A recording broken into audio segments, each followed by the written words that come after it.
Uma Thomas ജീവന് വേണ്ടി പോരാടുകയാണ്.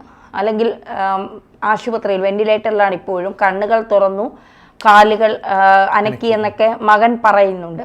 ശ്വാസകോശത്തിൽ ഈ വാരിയല് പൊട്ടി കയറിയതാണ് കൂടുതൽ പ്രശ്നങ്ങൾക്ക് ജീവൻ നിലനിർത്താൻ കുറച്ച് ബുദ്ധിമുട്ടുണ്ടാക്കുന്നത് അതാണ് എന്നാണ് കഴിഞ്ഞ ദിവസം ഡോക്ടർമാരൊക്കെ പറയുന്നത്. എങ്കിലും ഒരു പ്രതീക്ഷയ്ക്ക് വകയുണ്ടോ എന്ന് ചോദിച്ചാൽ മുഴുവനായും പറയാനും കഴിയാത്തൊരവസ്ഥയിലേക്കാണ് പോകുന്നത്. സത്യത്തിൽ അവിടെ നടന്നതൊരു കൊലപാതക ശ്രമമല്ലേ?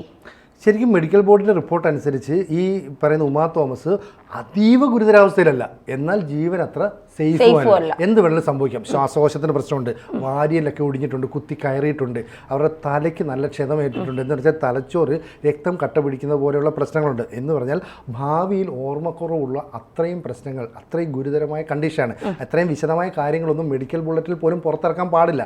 എന്നിട്ടും കോട്ടയത്തെയും എറണാകുളത്തെയും സർക്കാർ മെഡിക്കൽ കോളേജുകളിലെ ഡോക്ടർമാർ അവിടെ എത്തുകയും പ്രത്യേക മെഡിക്കൽ ടീം രൂപീകരിക്കുകയും അവർ എന്തൊക്കെ സംഭവിച്ചു എന്നുള്ളതിൻ്റെ വിശദാംശങ്ങൾ പുറത്തു വന്നു. ഞെട്ടിപ്പിക്കുന്നതാണ്. ഒരു മനുഷ്യന് ജീവച്ഛവമായി പോകാൻ പറ്റുന്ന, അല്ലെ അങ്ങനെ സംഭവിക്കാൻ പറ്റുന്നൊരവസ്ഥയിലാണ് ഉമാ തോമസ്.